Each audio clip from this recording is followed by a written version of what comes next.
Ela é performática e inquieta. A poesia verte em suas veias facilmente. Seu 11º livro, Dona, é fruto de um trabalho de observação de 4 anos, tanto dela quanto de outras mulheres de 50. No Palavra Literária de hoje vamos receber a poetisa Luciene Carvalho.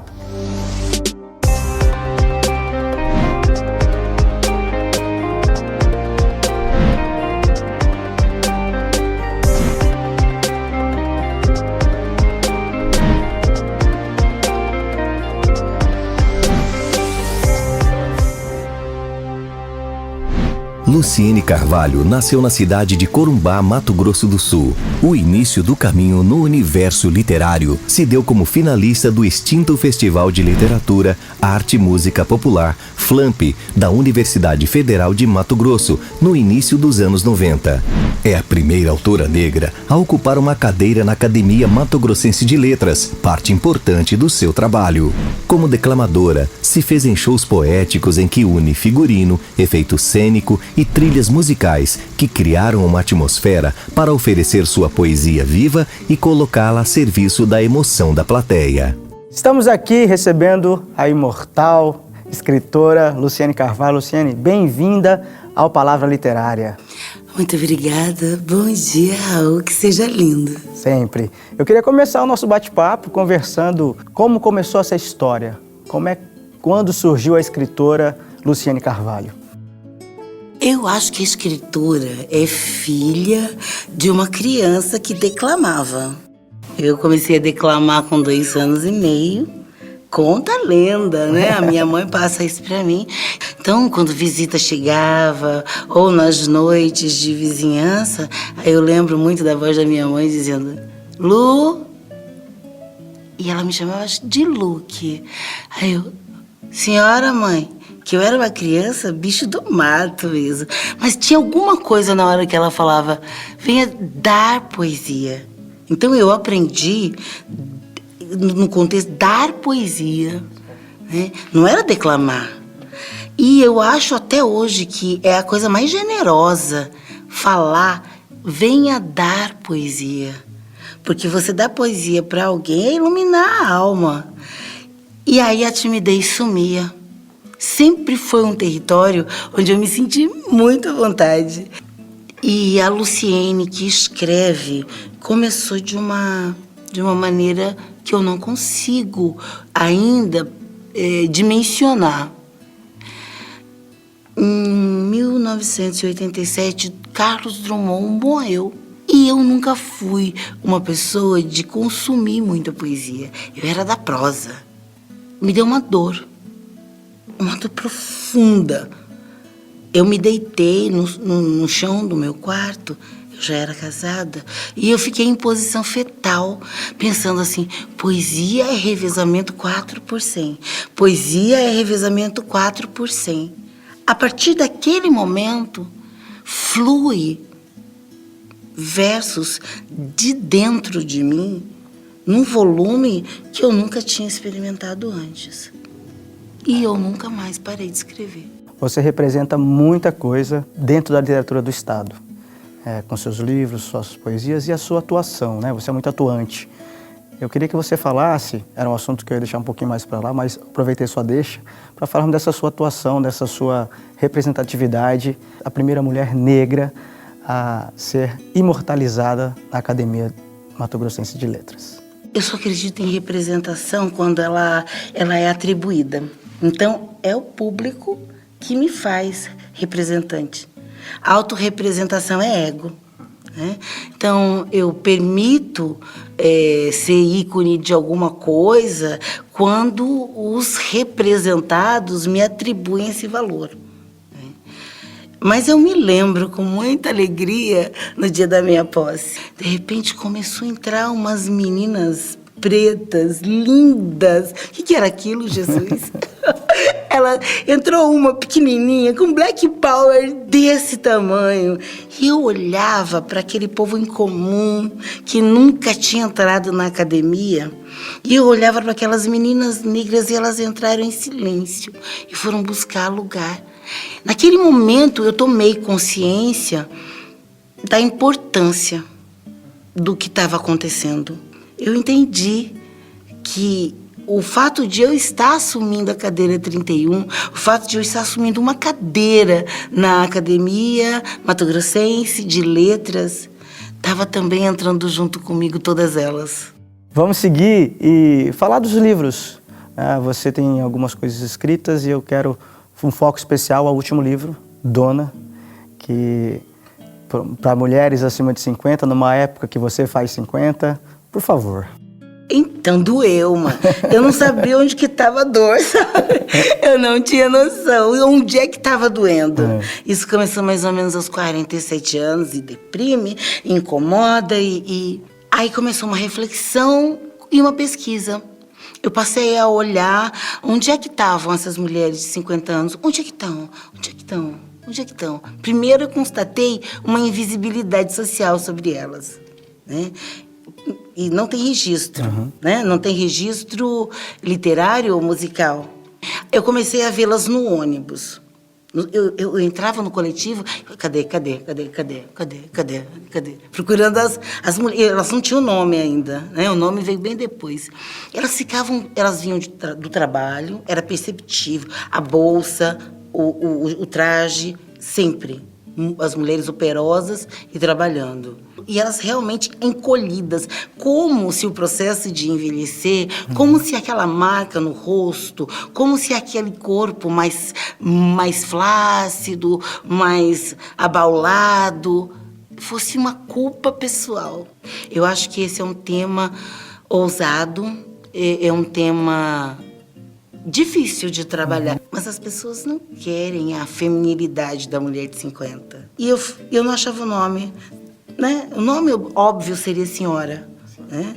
Mas tem um rapaz, um recém-chegadinho na literatura, chamado José de Alencar, que já usou esse nome. Então, eu tive que procurar outra. E, de repente, eu ouvi a palavra dona. Eu disse, é isso. Porque elas começam a ser donas de si, querendo ou não. Elas têm que se levar, elas têm que se encontrar, elas têm que dar conta delas, de filhos, do que a família desdobrou.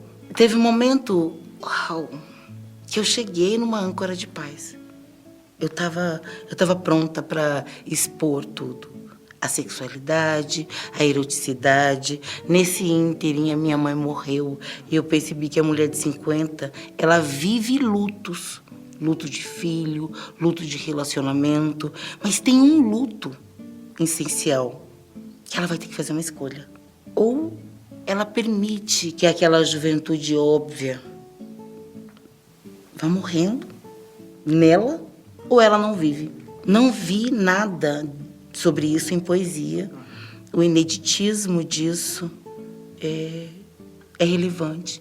Eu gostaria de estar dialogando com todas as mulheres próximas aos 50, de 50, caminhando pelos 50 e dizer que é uma hora que a gente ainda tem que se compreender, a gente ainda tem que conversar.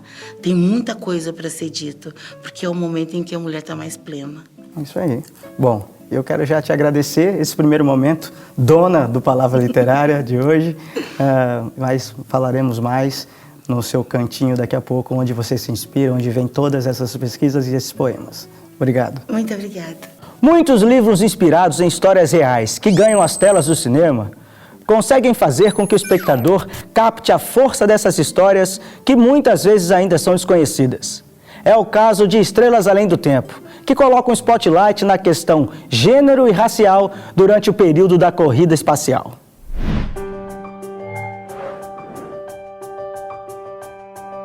Estrelas Além do Tempo. Baseado no livro homônimo de Margot Lee Shetterly, a história se passa durante a corrida espacial entre Estados Unidos da América e a antiga União Soviética, hoje Rússia, na Guerra Fria, onde matemáticas negras fizeram parte da equipe de cientistas da NASA, em meio a um momento em que a segregação racial era presente na sociedade americana. Estrelas Além do Tempo é uma narrativa que mostra a superação não só da mulher dentro da sociedade, mas principalmente da mulher negra em meio a um trabalho tão admirado e muitas vezes associado apenas aos homens. E no próximo bloco vamos conhecer um pouco mais da poesia líquida de Luciene Carvalho. Eu volto já já.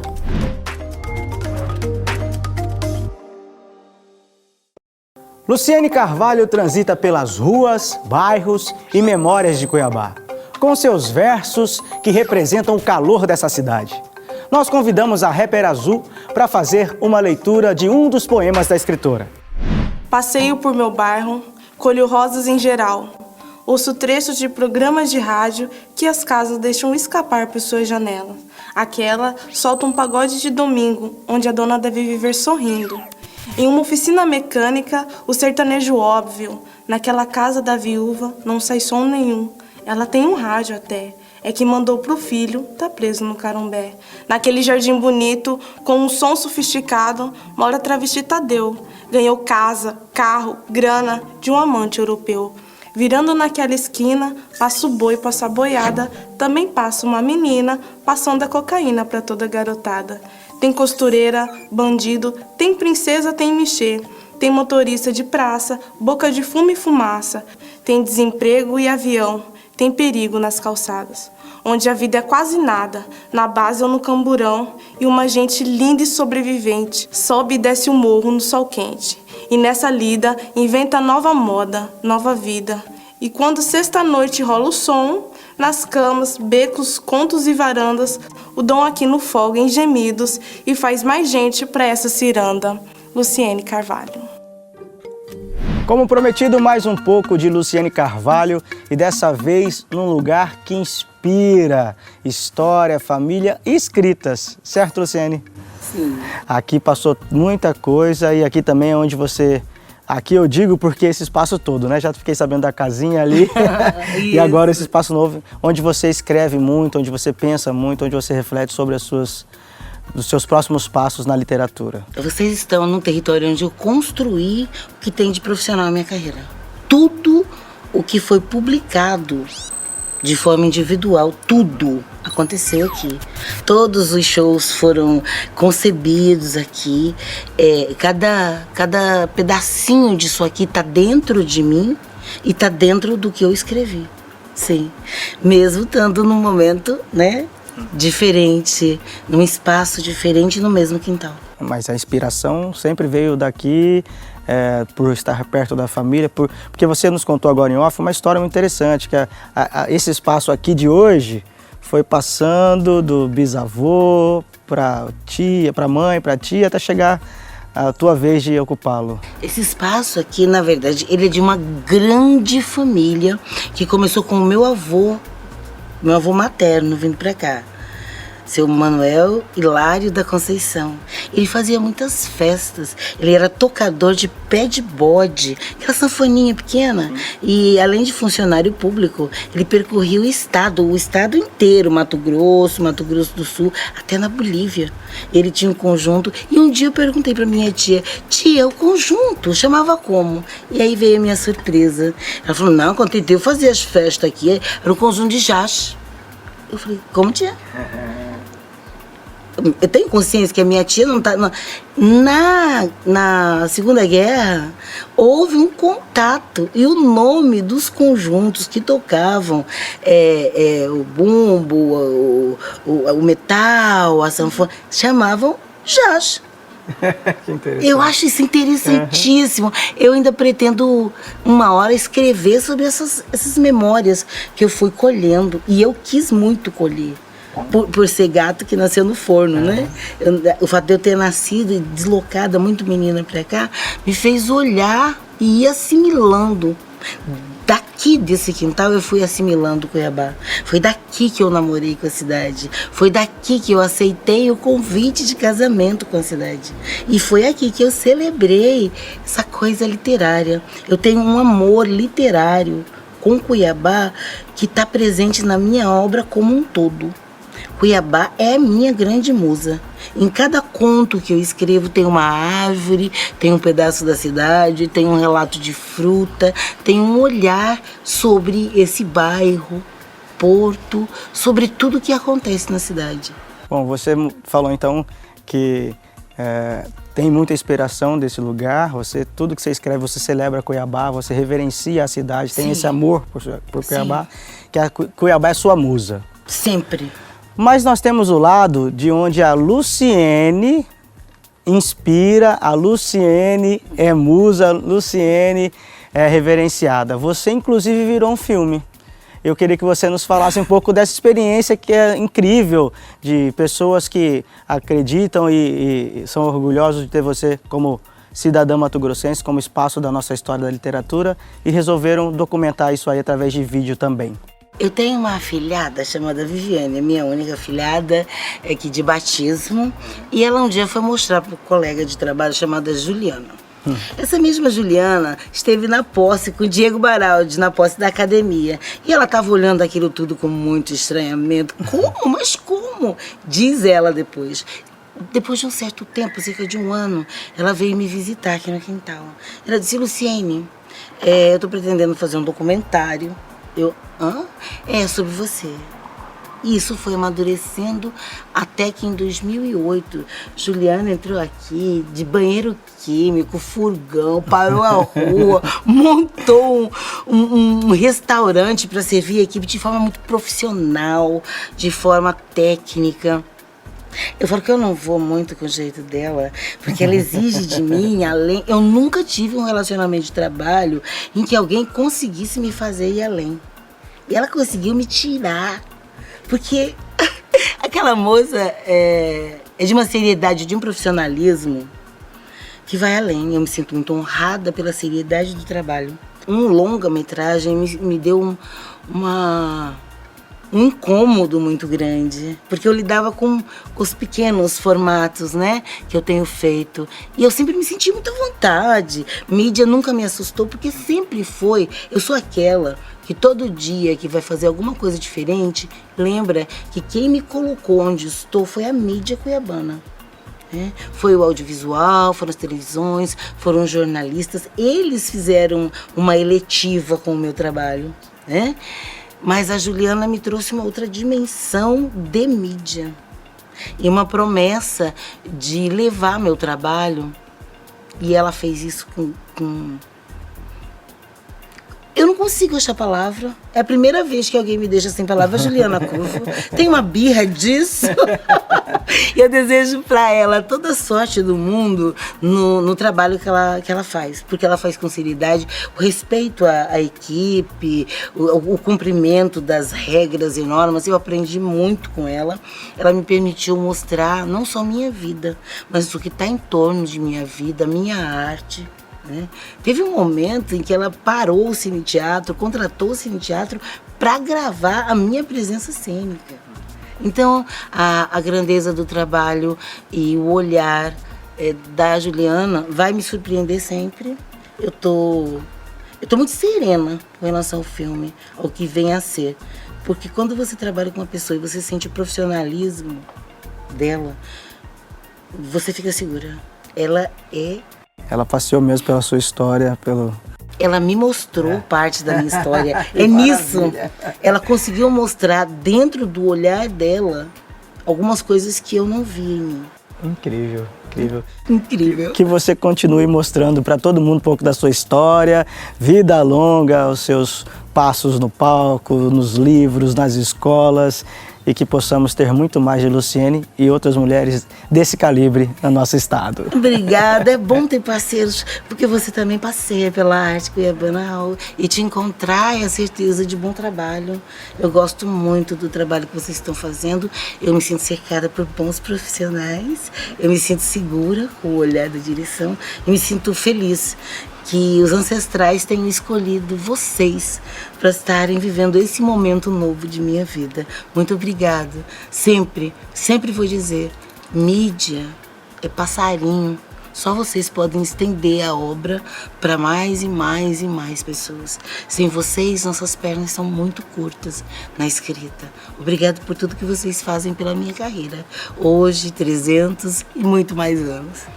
Isso aí, obrigado. Obrigada. E para conhecer um pouco mais sobre Luciene Carvalho, você pode segui-la através da rede social no Facebook. É só procurar por luciene.carvalho.505960. E no próximo bloco tem o Rolê Literário, com o coletivo Voo Literário e o Slam Capim Cheiroso. Não saia daí. Quem fica na memória de alguém não morre jamais. No nosso álbum de memórias de hoje, a professora do Brasil, Maria de Arruda Miller.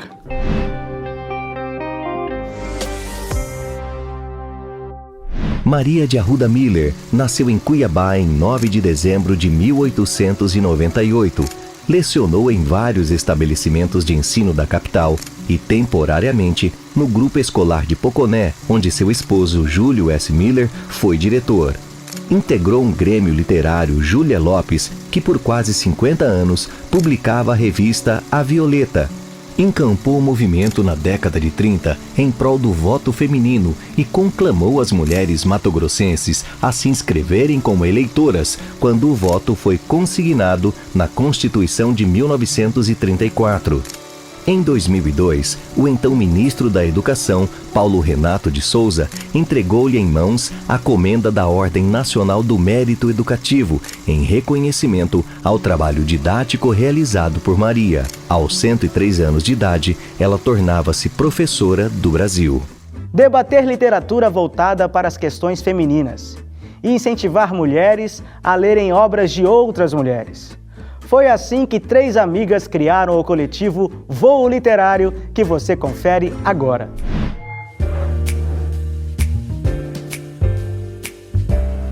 Uma postagem nas redes sociais. Foi a partir disso que estas amigas decidiram criar um clube de leitura, o Voo Literário.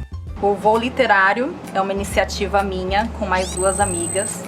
E hoje muita gente costuma dizer, né, que as redes sociais elas afastam e às vezes deixam as pessoas mais distantes, mas nesse caso foi a partir de um movimento que a gente fez nas redes sociais, uma postagem da Lili, que é uma das meninas que fazem parte do clube, e a ideia surgiu disso. Então ela estava interessada em fazer parte, né, de um clube de leitura e fez um post no Facebook perguntando se alguém sabia se havia algum clube em Cuiabá. Eu vi, comentei e falei, eu não sei se tem, mas eu acho que a gente pode criar um clube. E a partir disso, uma outra pessoa comentou e nós já marcamos a primeira reunião do clube. Já na primeira reunião, as integrantes do grupo perceberam que tinham mais em comum do que imaginavam. E a partir dessas semelhanças, surgiu o próprio nome do clube.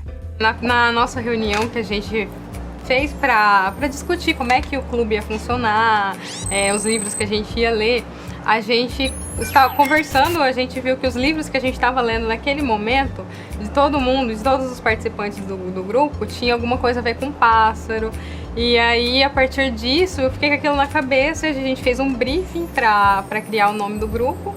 E eu coloquei esse no meio, né, Voo Literário, as meninas gostaram e ficou Voo Literário. As reuniões do clube são mensais e geralmente acontecem em algum café de Cuiabá. Na lista de leitura, o foco está em obras escritas por mulheres. Como nós somos mulheres, também acho que foi um processo meio que natural que a gente acabasse dando um olhar também para as escritoras. Então tem essa pegada também, essa ideia de incentivar as pessoas a lerem mais mulheres, a lerem mulheres negras também. É um outro movimento que a gente tem feito no clube. Eu tive uma experiência, estou tendo na verdade, com um livro de uma escritora brasileira chamada Carolina Maria de Jesus. E o que a Carolina mostra para mim, e eu tenho pensado muito nisso, lendo a obra dela, é isso.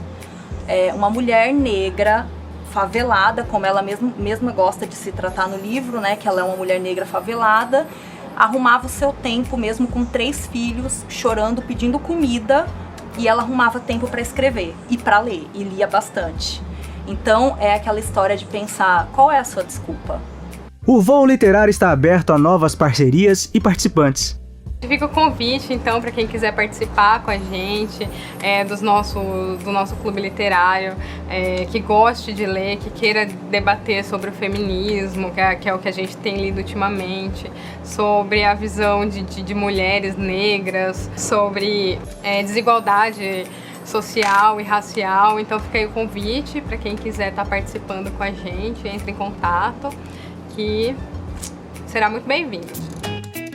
Um novo estilo de poesia performática está se popularizando no Brasil, o slam. E você vai conhecer agora o Slam do Capim Cheiroso, que está alvoroçando Cuiabá. O Slam é uma competição de poesia internacional. Todo ano rola o Slam BR, que seleciona os integrantes para participarem do internacional. E aqui em Mato Grosso, em Cuiabá especificamente, tem o Slam do Capim Cheiroso, que rola toda segunda sexta-feira do mês, na pracinha do Beco do Candeeiro. E a batalha funciona basicamente em 3 rounds. Em cada round, cada poeta tem que ter pelo menos uma poesia de até 3 minutos. E a gente pega as notas do povo, do júri que está ali acompanhando, da galera que está assistindo. E assim a gente tem um vencedor a cada edição. Essas edições selecionam uma pessoa ao final do ano para participar do Slam Nacional. Nos dias quentes não haverão mais coquetéis.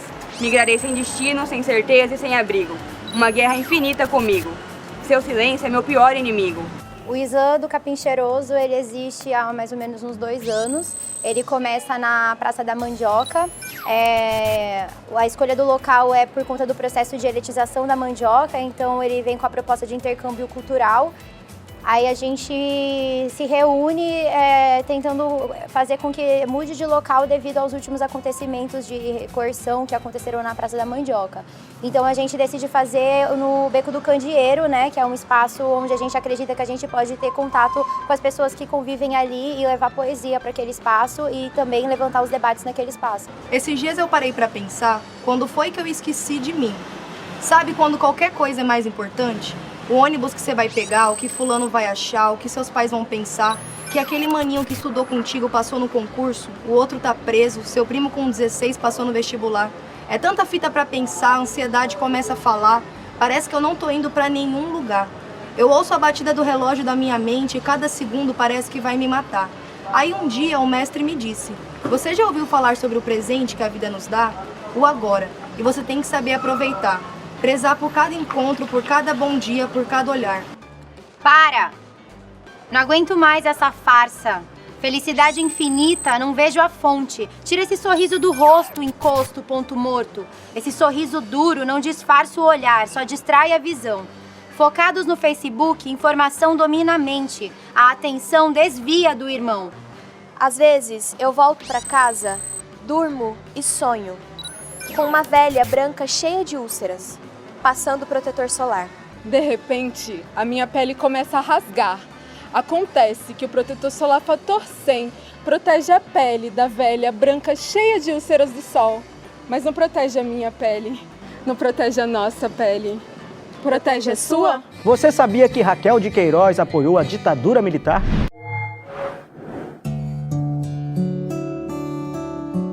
A escritora Raquel de Queiroz, no início da ditadura, cedeu sua casa para políticos e intelectuais planejarem o golpe militar.